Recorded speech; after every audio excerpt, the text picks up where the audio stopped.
You know the method for hypothesis testing, but you get stuck on exam questions because they're structured differently to the ones you've practiced in the textbook. In this video, we're going to be solving 3 real Edexcel A-level maths questions so that you can see all the different types of questions that you will face, from the pretty standard ones to something a little bit more complex. Being familiar with all these different types of questions is exactly how you get the top grades. Let's go. This is the first of our 3 questions, and this is the most simple and standard one, so let's have a look.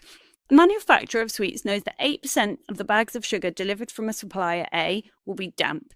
The random sample of 35 bags of sugar is taken from supplier A. So first of all, you notice that this is definitely binomial because there's 2 different outcomes. We've got success and failure. In this case, the success is the damp because that's what we're measuring for. That's what we call success. We have a fixed number of trials. We have a fixed and constant probability. So you know this is binomial. And what I always suggest you do is always write out what we're measuring for. So we are measuring for the number of bags of sugar that is damp. So number of bags that are damp. Okay, so we're definitely listing out what our variable means. And then we set up our binomial distribution. So X can be modeled by the binomial distribution. The first thing that goes in here is the number of trials, so that's 35, and then the probability. This is generally always as a decimal, so 0.08. Then it asks us, what is the probability of exactly 2 bags being damp? So we are calculating the probability that X is equal to 2. Now this is pretty simple on your calculator. You just go to distribution, binomial PD. PD means the equal to 1, and you type in 2 for your X, 35 for your N, and 0.08 for your P. So when you type that in, you get 0.2, I just did this, 43. Okay. And then the next one is more than 3. So this is a little bit more complex. So X is greater than 3. Now on your calculator, on the binomial CD part, so if you go, same thing, distribution, binomial CD, that only does less than or equal to. And a lot of people get tripped up on this section. So just pay attention closely to this bit. Greater than 3 means 4 or more. So we want to do the one takeaway, the probability of X is less than or equal to 3. We don't put less than or equal to 4 because we want to include 4 in what we're calculating for. We want 4 or more. So we want to subtract 3 or less because our calculator will only do less than or equal to. So we do that, you put it into your calculator and you get 0.306 when you do the whole calculation. Okay, and then we're actually moving on to the hypothesis testing bit. Supplier B claims that when it supplies bags of sugar, the proportion of bags that are damped is less than 8%. So that's really key here. The manufacturer takes a random sample of 70 bags of sugar from supplier B and finds that only 2 of the bags are damp. So 8% of 70 is going to be 5.6. So 2 seems pretty good, but we have to do our test to make sure we know that we can, with a high degree of certainty, say that it is less than 8%. Because it could just happen to be on that day they had a particularly good day. So it says, carry out a suitable test to assess supplier B's claim. You should state your hypothesis clearly and use a 10% level of significance. Right, so if you saw my other video, and I'll link it here somewhere, the 6 steps of hypothesis testing are the same for every hypothesis testing question. So I'm going to be going through those. The first step we've already done, which is this, define your variable. The next step is to write out the distribution. So what I'm going to do, I'm going to draw a clean line here and we're going to start again. So X is the number of bags that are damp. X can be binomially distributed. And this time the sample size is 70. So we're doing 70 trials, but we still put in 8%.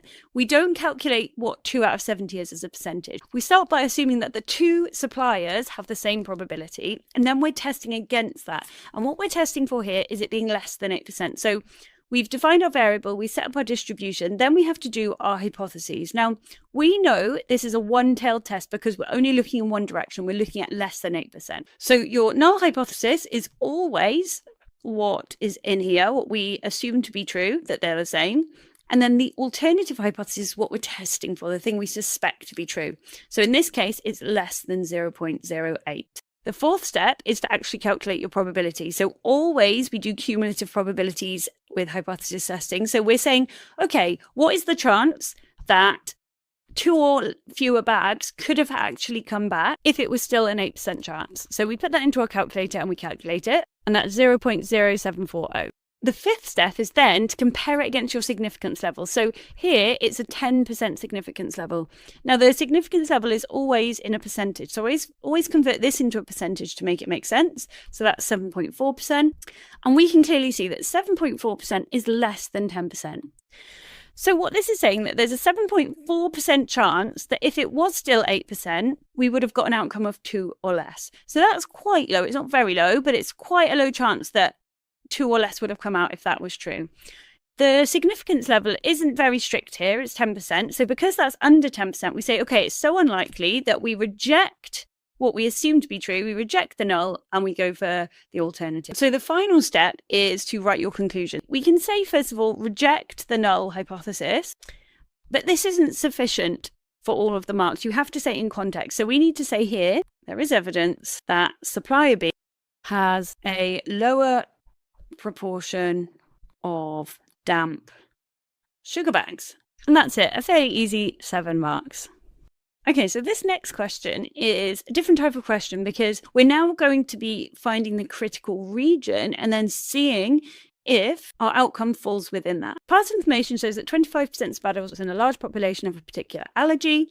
Brylan believes that the proportion that has the allergy differs from 25%. His sample size is 50, so 50 trials, and he carries out a test and he's got his null hypothesis is 0.25 with a 5% significance level. So I will still suggest that you write out the first 2 steps, even though some of it has been done for you. So X is the number of adults, is what we're measuring for. So the number of adults with an allergy. Okay, so we have that. And then we have to set up a distribution. So we're putting in 50 trials and 0.25 as our probability. We put in what we assume to be true. So the null hypothesis is that it's 0.25. These 2 things are always the same. They're never different, so they have to be the same here. And the alternative hypothesis is going to be that it's different from 0.25. So it's a 2-tailed test. So we say not equal to 0.25. We know that from here because it says differs from 25%. Write down the alternative hypothesis. That is your answer to part A. So you can just write here, alternative hypothesis. Okay, so we've got that far. We've done our normal steps as we usually would, but this time it asks for part B for the critical region. Because a 2-tailed test, that means we want to put 2.5% in each tail. So we're actually looking at 2.5%. Now, because our calculator does less than or equal to, we're going to start by checking the lower tail. What you need to do is you need to go into your calculator, and this is a really good trick. A lot of people don't know about this or they don't use it effectively. So if you're watching, do this, get your calculator out and have a go. So I want you to go to distribution, binomial CD, and then you want to, instead of choosing variable like you normally would, you choose list. And what you get is a list here like this, where you have X and P. And you can put in lots of different outcomes that you suspect might be on the border of that 2.5%, okay? And the way to speed up where you should look is you look for the most likely outcome. So for example, 25% of 50. So if we go with 0.25 times 50, that's 12.5. So that's the most likely outcome if this were true. And so we know we need to look under that if we want to get closer to 2.5%. So in that X column, I would put in something from 0 to 10 and you'll get your answers. It seems quite long-winded, but actually you just put 0, 1 and you just keep pressing the execute button. So now you can see here, look, I've gone up to 10 and then you press execute again. You put in your number of trials. So in this case, I'm putting in 50 and our assumed probability, which is 0.25, you click execute. And now the amazing thing here is that it actually gives you the probabilities in a list. So you don't need to faff about with finding individual probabilities. You can just get them all in front of you. So you go down and you find the one that is closest to 2.5%. So probability that X is less than or equal to 6 on my calculator, and you can check you got the right one in your calculator as well, is 0.0193. So that's 1.93%. Okay, so that's pretty close to 2.5. The probability that X is less than or equal to 7 in this case is 0.0452, which is 4.52%. So it's quite clear to see that this one is closer. So 6 is one of our critical values. So 6 is the boundary. 6 or less would put you into the critical region. Now we have to check the upper tail as well because it wants the whole critical region.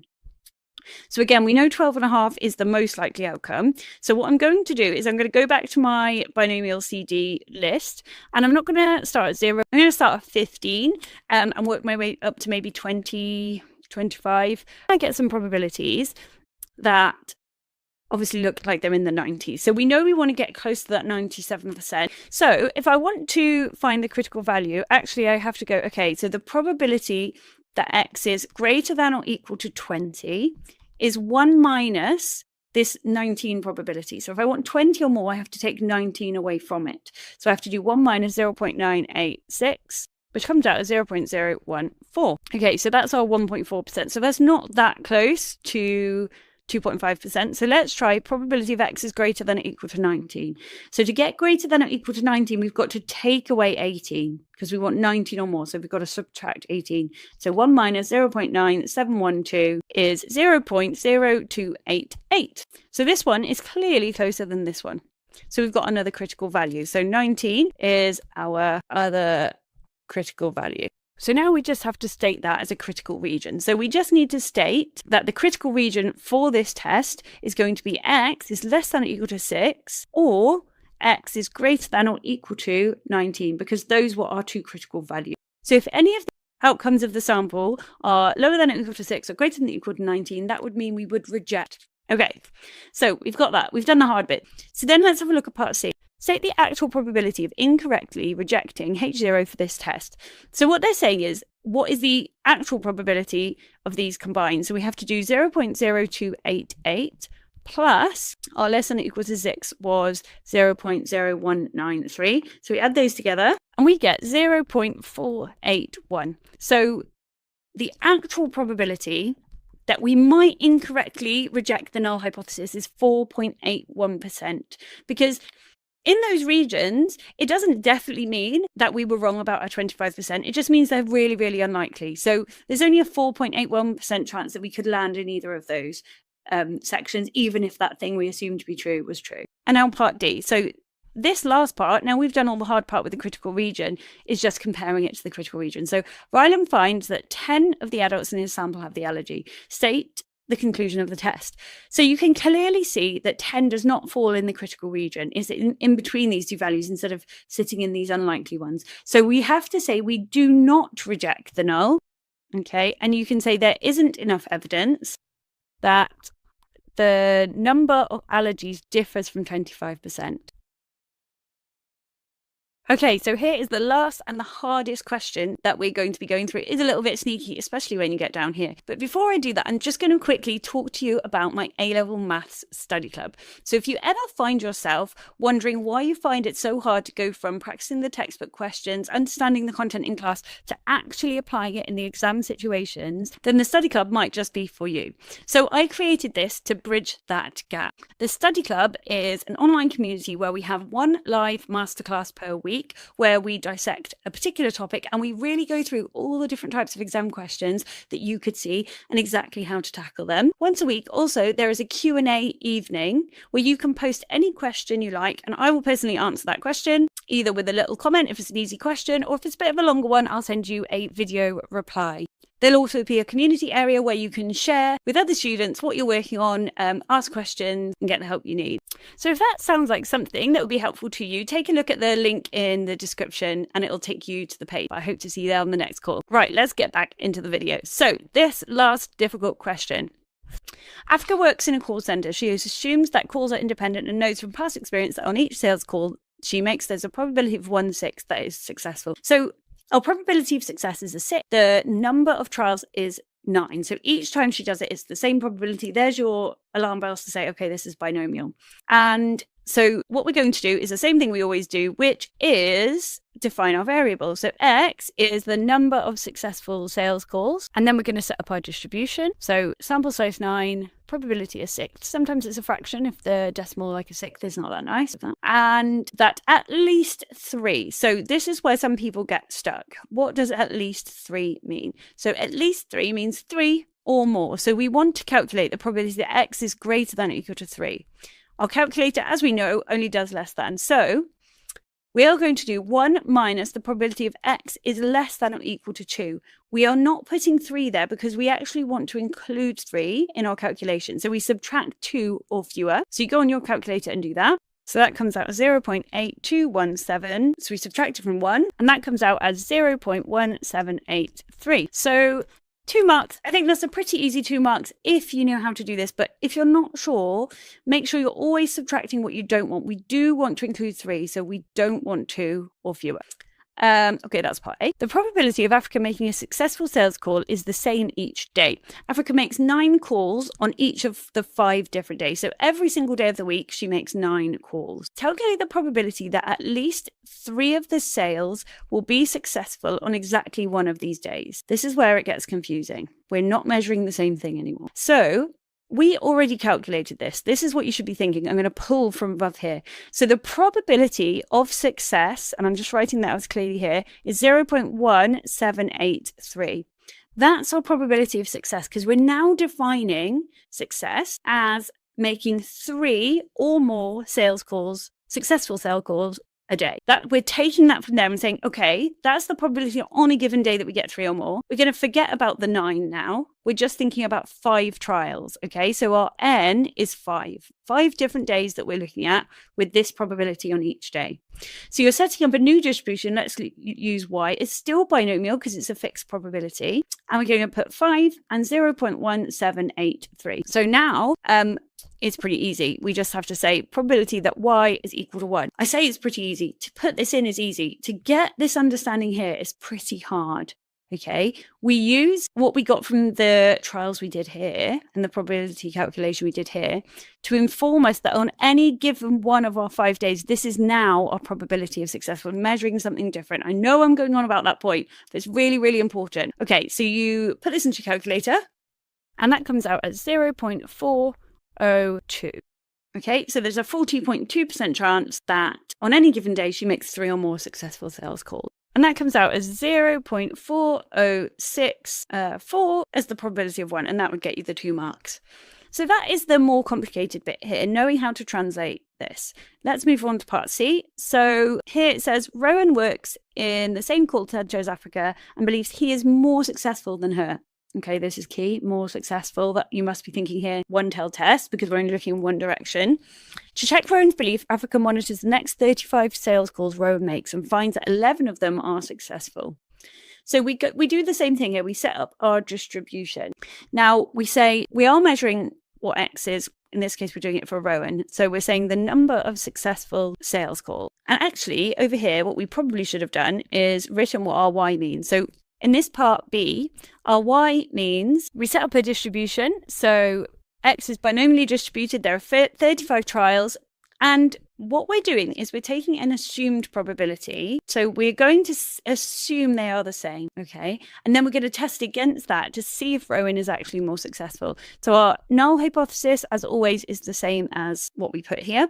Our alternative hypothesis, we can clearly see if he's saying more successful, his probability of success that he thinks he has is greater than 1/6. Is asking us to do it at the 5% level. So the next step, step 4 in all of our 6 steps, is the probability that X is greater than or equal to 11, because we're looking in the upper tail, we're looking at more successful. Okay, so that would be the same as 1 minus the probability of X is less than or equal to 10. Let's calculate that. That comes out as 1 minus 0.9768, which is 0.0232. Our 5th step is to compare it to the significance level. So our significance level is 5%. We don't need to half it because it's only a one-tailed test. So this is 2.32%. We're going to say that 2.32% is less than 5%. It is in the critical region. It's very, very unlikely. So the last step is to write this in context. So have a think about how you'd write this in context. And that's it. You've done all the 6 steps and you get all the marks in the exam for that. So that's pretty much as hard as they get, especially this part B. I know it's only 2 marks, so you don't have to super stress about this, but especially these days, to get an A star or to get an A, you have to be really, really accurate. You can't be affording to lose marks anywhere on these papers. So this is going to be really important for you. Like I said earlier, if you're interested in getting a little bit more support for your A-level maths journey, click on the link in the description and you can find out more there.